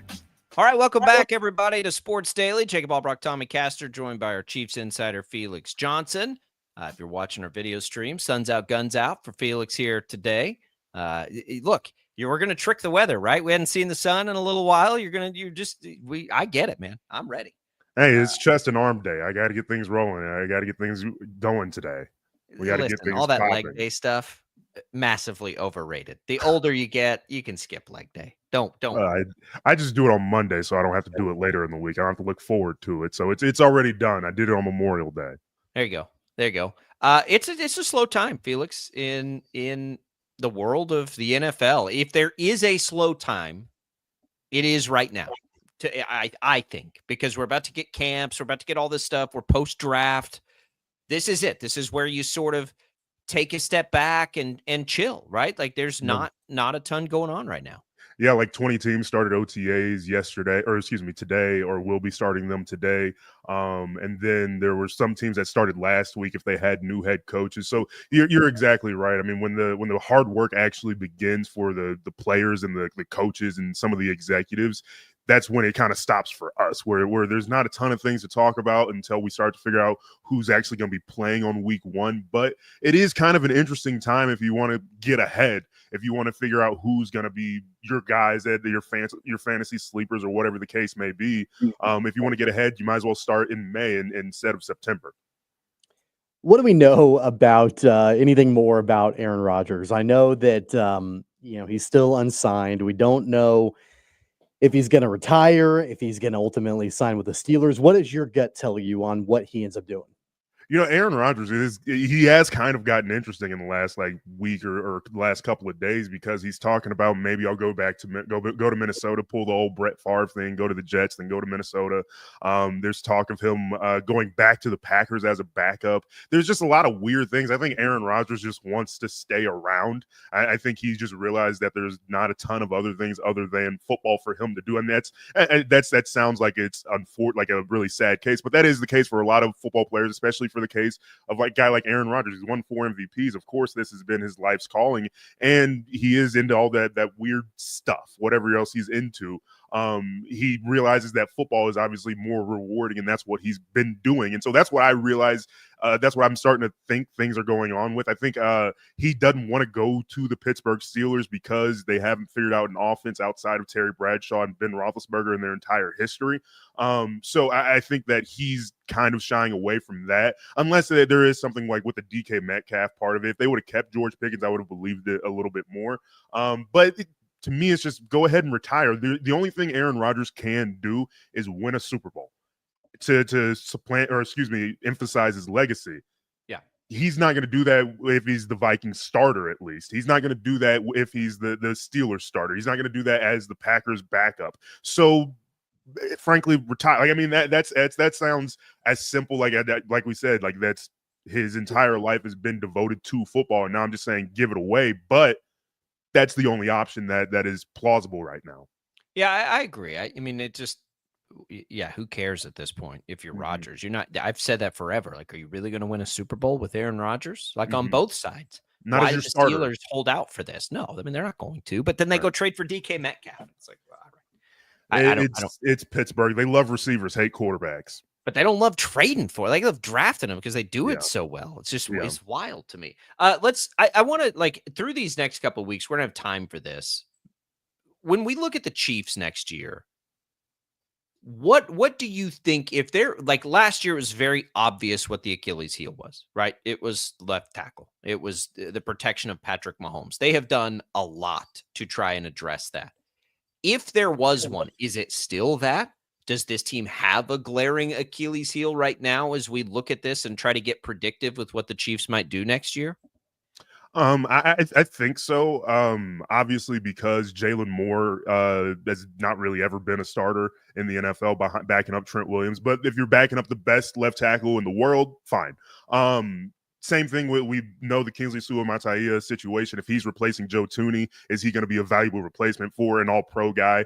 And probably not, just because Joe Thuney is one of the best guards in the league. And then if Josh Simmons, if he is the starter week one, is his knee healthy? So there's three answers to a lot of the questions that we're asking, but still there's questions along with that. That's just kind of how football goes. Guys are going to get hurt. The defense is going to give up a touchdown. Like, things aren't going to go well. The Chiefs are going to lose a game, 2, 3, maybe 4 this upcoming year, because that's just how football works out. And it's going to be because of Josh Simmons is a rookie left tackle, or something else didn't go one way or another because we thought that was going to be improved. And honestly, I think that the Chiefs are going to, if you want to beat them, you're going to have to look at the Super Bowl. And the Chiefs know that too. So they're kind of moving in that direction of, how do we stop that? We got to get the left tackle like we're talking about. So I think that there are not easy solutions, but Creed Humphrey is the best center in football. He's going to have a big hand in fixing the protection issues. And hopefully this offseason, they're having a big overhaul on whatever the issues were. So I believe that some of those problems will get solved. But like you're saying, the Chiefs are going to lose games this year. And it probably will be because pressure got to Mahomes, because that's how you beat teams in today's NFL. You pressure the quarterback. I didn't realize this, Felix, until I read the article on Arrowhead Addict this morning, that the Chiefs have all of their draft picks signed except for Omar Norman Lott, their second-round pick. They have not signed him yet. It sounds like there might be a little bit of a contentious contract negotiation, just kind of based on what other second-round draft picks are now getting from teams in the NFL. Are you concerned about that? I mean, do you think that there is potentially an issue here that the Chiefs may not get their second-round pick signed? I think yes and no, in that we talked a lot about it leading up to the fact that, like, drafting an interior defensive lineman is kind of a luxury item at this point. If you have Chris Jones and you just kind of need an ancillary option, another guy that can just be the second defensive tackle. And if Omar Norman Lott can fit into that role, that'll be awesome. And if he's late to camp, that's really worrying because he is a rookie. This is his first year in the NFL. But I think think about it from his perspective, it just kind of behooves him to be at camp. You're learning under a great defensive line coach, and then you have Chris Jones to learn under. It's the Kansas City Chiefs, for the love of God. So it kind of behooves you just sign the deal. Like, it's the Kansas City Chiefs. Sure, you're going to have to take a bit of a discount. You got drafted into the NFL, so it's like all your dreams came true. But I think the deal gets done. Things will work itself out. It's one of those weird things where, like, I feel like the rookie contract negotiations always feel like they're a bigger deal than they actually are, because they're rookie contract negotiations. He's an older player too. That could he's 23. That could have something to do with it. That has been, and that also points us to the other place. I think if you were looking at something that the Chiefs could easily still be lacking next year, it'd be a pass rush. You know, they need him. They need him for that reason. Maybe he knows that. Maybe he's savvy to that. Like, Chris Jones is a Hall of Famer. George Karlaftis is pretty good. I think sometimes he gets a little overrated. No offense to him. I think it's because they're so desperate to the pass rush. But, you know, the numbers are not – he's a pretty good NFL pass rusher. Yeah. They need more of that. And so is that another area where we could look at this team as something that really hurts them? Or, like the last 2 years, do we just say Spags is really good at what he does, they'll be just fine? Well, and I think that's part of the equation too, where belief in the secondary is going to be as good as it can be. You're going to get a ton of coverage sacks because all of those guys they're not only are they young, they're in contract years like we've talked about. Yep. They have basically only played in Super Bowls in their entire career. So this has been that defense effectively. So kind of just carrying that over. The only thing that can make the Chiefs defense even better would be the pass rush. And so like what you're saying, they drafted Jalot out of Louisville. They go and get Omar Norman, assuming the deal is everything gets taken care of. Have Chris Jones. George Karloff is expected to take that next step. He's also in a contract year. So I think you're absolutely right. They have basically everything you would want. It's kind of like on offense where you have the quarterback and some of the receiving pieces and you like your running back and play caller. Just need a left tackle.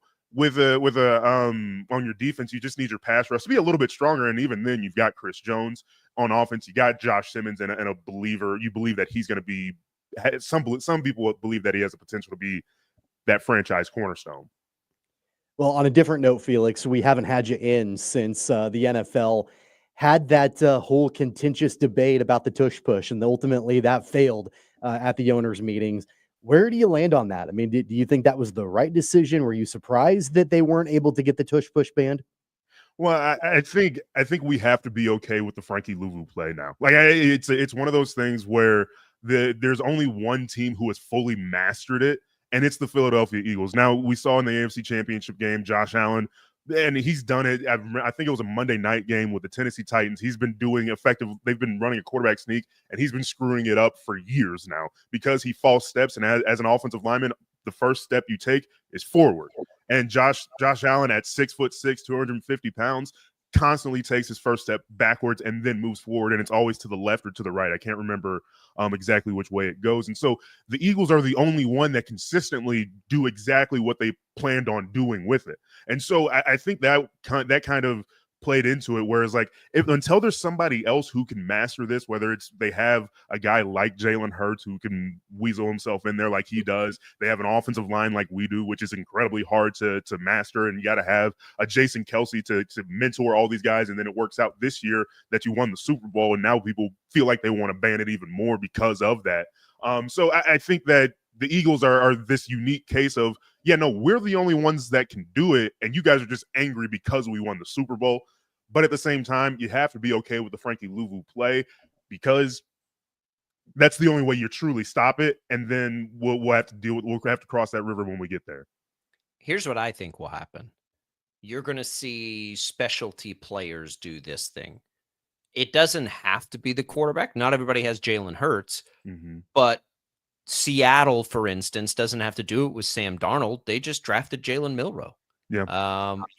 Josh Allen's a big dude. He can handle it. There are tight ends and fullbacks. Like you're going to see specialty players, I think, do this. And so I don't know if it's this year, but I'll bet you in 2 or 3 years, if the rule stays around, every single team in the NFL will do the tush push. And this is why I think they should have banned it, because I think it's a boring play, and we're going to start seeing everybody do it all the time. Right. But right now, they're going to leave it there. And so, I mean, you're crazy if you don't do it. Like the Chiefs right now, if they don't go into next season with some version of the tush push, they're not doing it right. Learn how to do it. It's unstoppable when you do it correctly. Well, and I even think Kansas City does have a version of it when they were motioning around the tight ends. Noah Gray sneaks under, or Travis Kelce sneaks under. So it's going to be, like you're saying, specialty players or your tight end who used to be a quarterback in junior college or whatever the case, a wide receiver who used to be a quarterback. So different things like that. I think you're absolutely right, because it's a copycat league. But what can you do to kind of twist whatever the number one thing is in the NFL? And if you can be with motions or we're going to see passes off of it, we've seen Philadelphia do it. It's just that there's only one team that has mastered this one play, and until you master that one play, you can't really break anything off of it. And we just haven't seen anybody master the one play and do anything else off of it to make it more entertaining, like what you're talking about. Yeah, I will see. I mean, it'll take time. I don't know if it's this year, because teams didn't know, but they have enough time. Yeah. Now, from a strategic standpoint, you're like, go learn how to do it. The Chiefs should have been doing this with Blake Bell forever, but go learn how to do it, because it's a huge advantage. And even if you're not 90% where the Eagles are, if you're 75%, why wouldn't you do this? And so I think we're going to see more of it this year than ever before. Felix, what do you guys have going there at Arrowhead Addict? What are you working on this week? Yeah, I should have something coming out this week talking about the new Protector of the Year award going through the AFC West. Each team's number one candidate will be having a new episode of the Let's Talk Ball podcast talking offensive trends in the NFL. So, yeah, that's what I got cooking this week. We're looking forward to it. You can find all of Felix's work there. You can follow him on social media. Just look for Felix R. Johnson there. Felix, we appreciate it. We'll do this again next week. We'll just keep digesting and we'll have OTA stuff to talk about, right? We'll be in that mode next Roger week. Goodell will have something for us. Yeah, he'll cook something up. Maybe we'll get some Aaron Rodgers news. We're gonna have Aaron Rodgers and Kirk Cousins in a boxing match to decide who gets to be the quarterback of the Steelers next year. No, the loser has to be the quarterback. Yeah, the winner gets to retire, and the loser has to go be the quarterback of the Steelers. The loser has to go play for the Saints. That's what. Oh man, Aaron would be pissed about that. I don't want to live in Louisiana. Now we're talking. All right, Felix, be good. There goes Felix Johnson. Who would you rather have, Tommy? Would you rather have Kirk Cousins or Aaron Rodgers? I'd rather have Kirk Cousins. Really? Yeah. I mean, just I because don't the baggage. Just because of the baggage. I'm not an Aaron Rodgers guy. I've never been an Aaron Rodgers guy. He annoys the crap out of me. Sure. And I just think Kirk Cousins is a good guy. And he might not be, his ceiling at this point in his career is a lot lower, I think. But when you add in the baggage that Aaron Rodgers has, I would take Kirk Cousins any day of the week. Yep. The elephant in the room on that for me is that injury takes more than just a year to get back from. And now Cousins is in that threshold. I think there's a decent chance that Cousins has some left in the tank and is better than he was a year ago, just because he's now had more time with that injury. I think there's as much a good chance as that as you can get Aaron Rodgers in there and not deal with all the crap that he's going to bring. You know what I mean? Neither quarterback is going to win you a Super Bowl. Like, that's not going to happen with either one of them, I don't think. And I don't think, at that point, it's kind of a wash. And I think you have to make the decision. First off, what's more financially responsible between those two players? And then number two, Cousins is expensive. And then also number two, what is the headache that you're going to get with either one of those guys? I don't think you're going to get a headache with Kirk Cousins. I mean, Kirk Cousins didn't give you a headache when he stepped aside for a rookie last year. So it's not that I just he wasn't happy about it. He wasn't happy when they drafted him. Why would he be happy about it? But he didn't throw a big fit. He didn't disrupt things. I'm sure he was helpful in practice. Right? I'm sure he was. And Rodgers in the same kind of situation, I don't think you can say the same thing. Yeah, I don't know. I mean, it was weird with Rodgers because there was never, like, Favre was reportedly an ass to Rodgers, right? Like, that was reported. I don't think that was it. I don't want to be unfair to Rodgers. I don't think that it was ever like implied that he was a bad teammate to love. So, I don't know that he's going to come in and be disruptive that way. It's just like, once you get him in there, he's fine, but you still got to get him in there and go through all of that stuff and then deal with when he tries to play these mind games with the media to like motivate people in his weird way, and never really works because nobody's brain ticks like his. Yeah. Like you're not relatable at all. And speaking of that, I mean, I don't know if you saw the headline over the weekend that Danica Patrick was asked about her relationship with Aaron Rodgers when they were together. Is that a thing? Not anymore. They dated years ago for a long time. And she called him emotionally abusive in their relationship, which surprising. He's emotionally abusive. Doesn't surprise me at all. I mean, just the fact that in the way that he operates. I read that quote from Danica Patrick, and I'm like, I could totally see that. I'm not surprised about that whatsoever. There's sometimes I feel like you're emotionally abusive to me. You're always emotionally abusive to me. That's like the headline of this show. We're just emotionally abusive to each other. Well, how would you describe Sports Daily? Yeah, I don't know. Emotionally abusive to anybody standing in the way, like anybody and everybody. We're all, as long as we're all emotionally abusive, right? It's like a happy marriage. You just have to be able to give and take, and that's what we do here on Sports Daily. All right, we've got that. We've got to There was another NFL headline I wanted to ask you about. We got to talk KState on the other side of the break. We will. Yeah, we got K-State on the other side there. I guess it was Kirk Cousins. It was the Cousins-Rodgers. I did want to ask you one more NFL question. Yeah, that was it. All right. So we'll have that. We'll have Haggerty. Pretty interesting on a signing there. Your comments on that and anything else we've been talking about. We'll come back. We got more Sports Daily coming your way.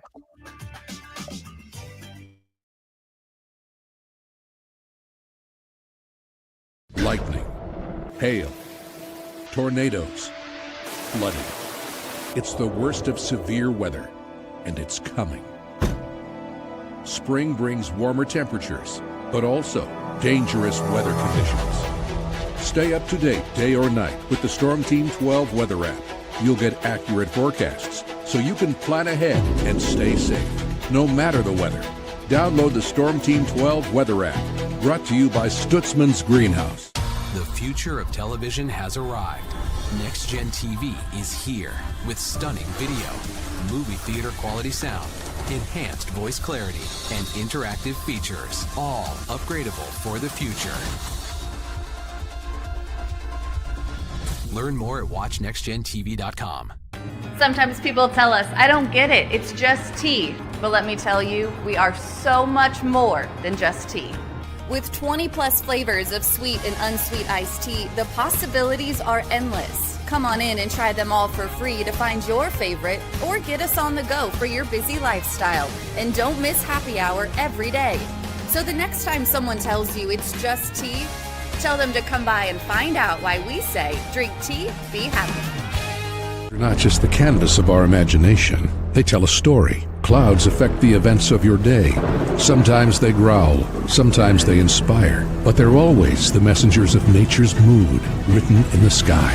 Storm Team 12 understands the language of clouds. We're dedicated to decoding their message so you know what to expect. Behind every cloud, there is a story waiting to be told. Trust Ross Jansen and Storm Team 12, alerting you first to the impact on your life. Jim Rome here, lighting up your afternoons on The Jim Rome Show. Catch me starting at 2 on Wichita's #1 sports radio, Kansas Fan Headquarters, 97.5 and 1240 KFH.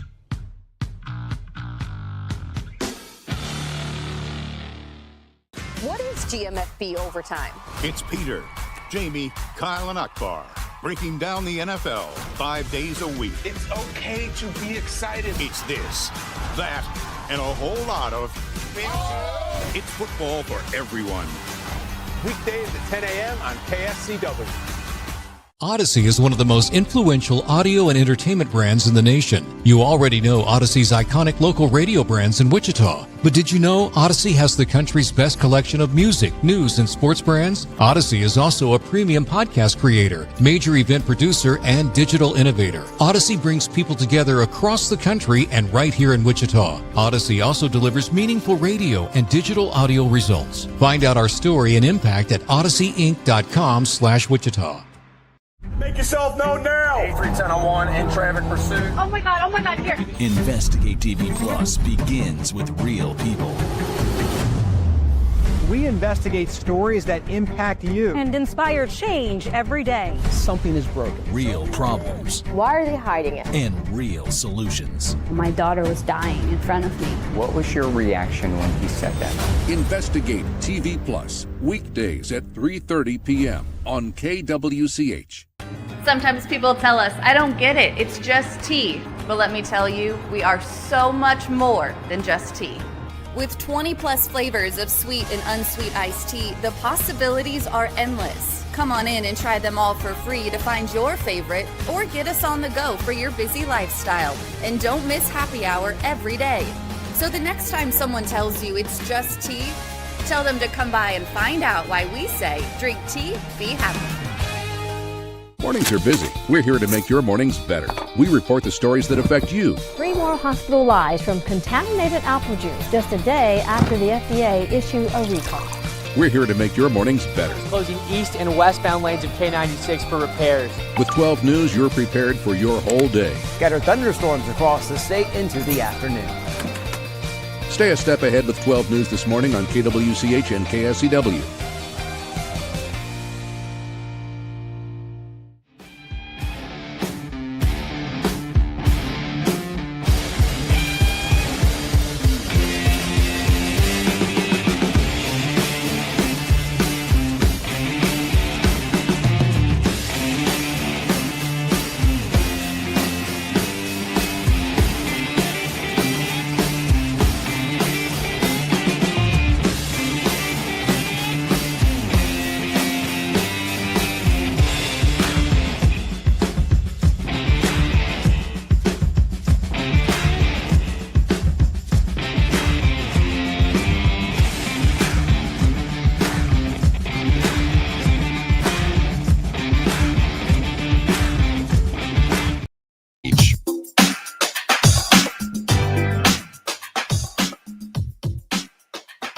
right, welcome back, everybody. It is Sports Daily. We are glad to be with you here on this Tuesday, getting your week started. Hey, don't forget the Odyssey Summer Concert Series is coming, in a little less than a month from now. It is now the Odyssey Summer Concert Series. It'll start every Friday through June and mid-July, with the exception of the 4th of July week, at the Capitol Federal Amphitheater in Andover. Live music every Friday night from 8 to 10. And then in late July and into August, it moves to NAFSCAR Park in Wichita. So be sure to check that out.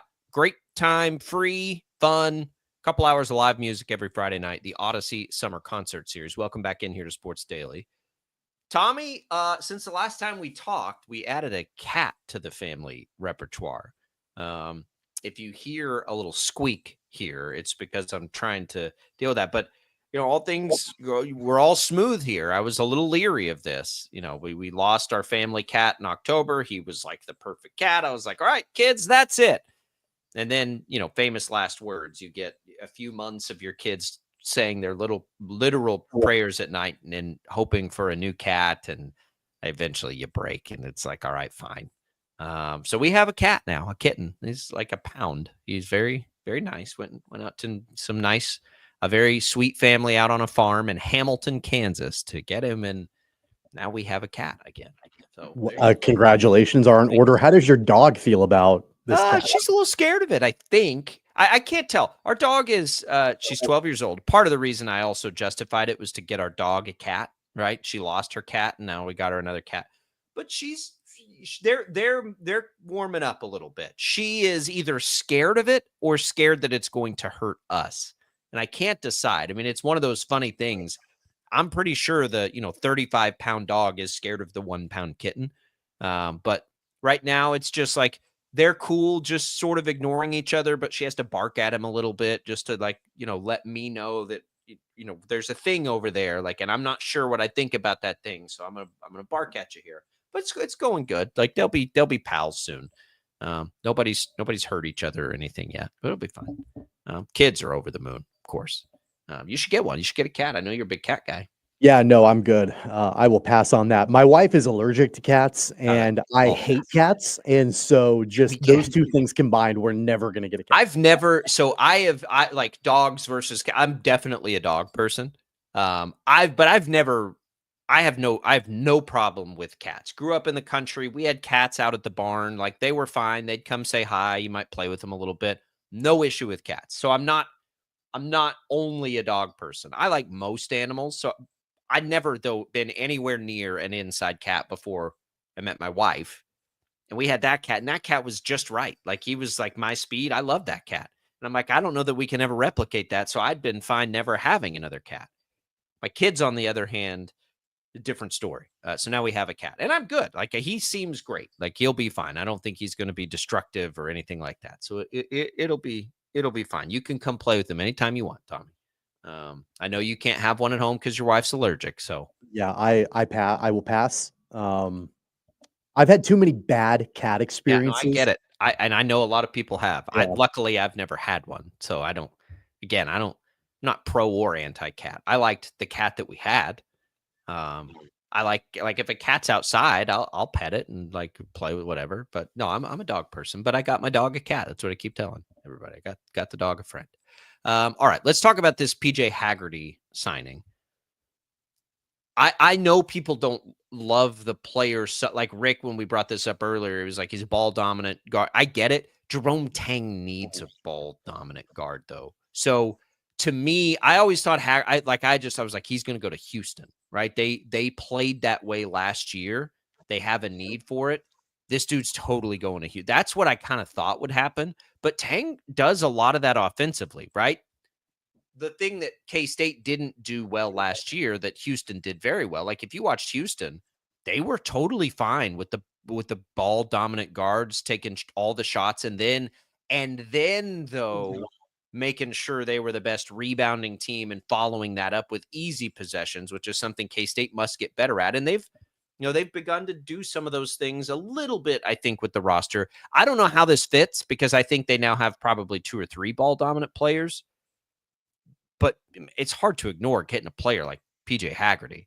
it immediately, Tommy, as I looked at the 24/7 rankings on these things, because they're so hard to track, it catapults K-State to the number 4 transfer ranking across all of college basketball. They have now the 4th ranked incoming transfer portal class. So I think that's meaningful. KU is the other part of this because they haven't really done anything. We talked last week. They lost out on the player we all had them pegged for. They're all the way down at 41. Now, this obviously doesn't include retaining players or bringing in freshmen like KU did, both of those things. So it's, we're not looking at like, oh, look at K-State. But it does bring up a point to me, like K-State lands this big fish. KU didn't get theirs. What does KU do here? Because they still do need a dude, or two even. How much room do they even have to make here as K-State makes this splash? And on paper, everything looks great and fine. And I know it's on paper and who cares, but on paper, it's better than not on paper. Yeah, I mean, look, I think that the second part of your question, first off, with Kansas, I mean, I think that they absolutely have, holes to fill in that roster. They've got 3 scholarship spots available right now, and you've got players, and PJ Haggerty is one of them, who is withdrawing from the NBA draft. There are going to be other players that are going to be withdrawing from the NBA draft and are going to be looking for a place to go. That's where Kansas is going to look moving forward. But as it pertains to Kansas State, I mean, what I find really interesting about this is that this offseason has not gone the way that PJ Haggerty, I think, wanted it to go. I can't imagine that going into this offseason, he thought that his ideal landing spot was going and playing at Kansas State. I mean, he was looking, and this is according to reports from Matt Norlander, he was originally looking for an NIL deal in the range of $4 to $5 million. He didn't get that from Kansas State. It's smaller than that. He didn't get that from any school. So $4 to $5 million, that didn't happen. Then he went into the NBA draft, didn't get the feedback that he wanted. So now he's going back to college. This offseason has not gone the way that PJ Haggerty has wanted it to go, but there is an opportunity now, I think, for Haggerty to perform at a high level at Kansas State, improve his draft stock, and be a large contributor in the Big 12 for an opportunity for next year to enter the draft. And maybe, I don't know if he's projected, if he could improve his draft stock all the way to be a lottery pick, but I certainly think that he could improve his draft stock quite a bit this season if he performs at a high level for K-State. I agree. I mean, look, he is backed it up now 2 years in 2 different places with we'll call it an elevated competition level, although it was the same league, from Tulsa to Memphis. He has been a high percentage shooter. I think there's a reputation that he does come in and take 20 shots. He's not. He shoots almost 50%. So, like, he does that. The one thing he doesn't, and this is probably what hurts him in the NBA, is he doesn't shoot a lot of threes. So, right, like, to me, it's very obvious. Like, what can he do to elevate and take it to the next step? And that's become a better 3-point shooter. And we see guys do that, right? Like, we see guys elevate, especially once they get to the league. So go work on it now. Look at Fred VanVleet. He's made that such a big part of his NBA game. Haggerty, a guy like Haggerty, who is a lot like Fred VanVleet, right? Smaller, a good scorer, gets to the free throw line, which Haggerty does. All these skills that could translate to the NBA. What did Fred do to really take his career off? He learned he shoots a ton of threes, right? He learned how to be a really good 3-point shooter. Haggerty, that's what he needs to do. And if he does that, and it doesn't have to be like he needs to go shoot 8 threes a game. What did he shoot last year? He shot he was 1 of 3 basically per game last year. Can that be 2 of 5?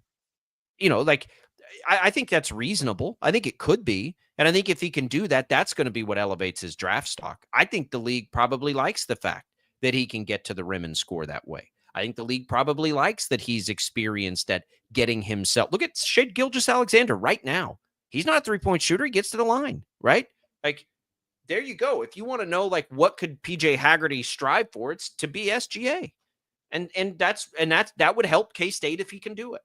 Well, and I think the other thing too with what Haggerty does well is it's what the Wildcats, I think, were lacking on their roster. And of course, you're always going to want a guy that can score at a high clip, but They didn't really have any kind of scoring first guy on their roster. I mean, and I think that that's going to be important going into this season, because I was wondering, while they were able to get, additions to their team, and they've been able to add size and length, and they've been able to get, experience and that sort of thing in the portal.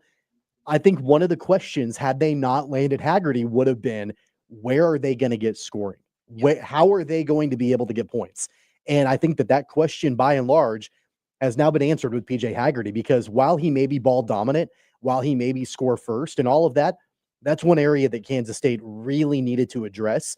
And they got the nation's third leading scorer a year ago. At least I didn't. I just didn't have him on the radar for them. It's a perfect fit. I don't know if it's a perfect fit with the other players they've brought in, but it's a perfect fit stylistically. It's a perfect fit for Jerome Tang and what we've seen him succeed with. It's a perfect fit seemingly to what the team needs. I didn't know they were going to be in the mix for him.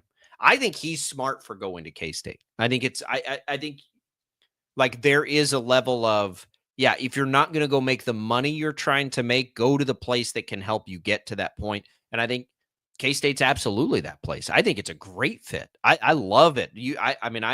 Perfect. Picture perfect for K-State and for Haggerty. So I'm all in on that. I think it's great. Does it all fit together? That's the part we don't know, and we're not going to know, and we can't know. We have no idea if these pieces are going to fit together anywhere, right? It's impossible to guess at that. That's what makes this so difficult. But on paper, Haggerty to Jerome Tang's offense, and it's great. It makes a ton of sense. Now to the other part of it. For KU, and these two things aren't related. We just watch them at the same time, as KU sits with the, according to 24/7, 8th best transfer portal class ranking in the conference, not in the country, in the conference. Will KU have enough without a big splash? I do think, Tommy, it's something worth watching, right? It's something we have to pay attention to as we look at, is basically at this point, do they have enough growth internally, and are Darren Peterson and Flory Badunga enough star power to be the headline guys for this team, as the other guys you hope become the role players? They can. It's a big ask, though. I think it's a pretty big ask if we're being realistic with it. And I think that the reinforcements, I don't know where they are, but they got to get something in there. Yeah, I don't think that they're done. Knowing that they've got the open holes in their roster with scholarships and all of that, and then there are going to be more guys presumably that are going to leave the NBA draft process. That's where Bill Self is going to look. I don't think that they're done.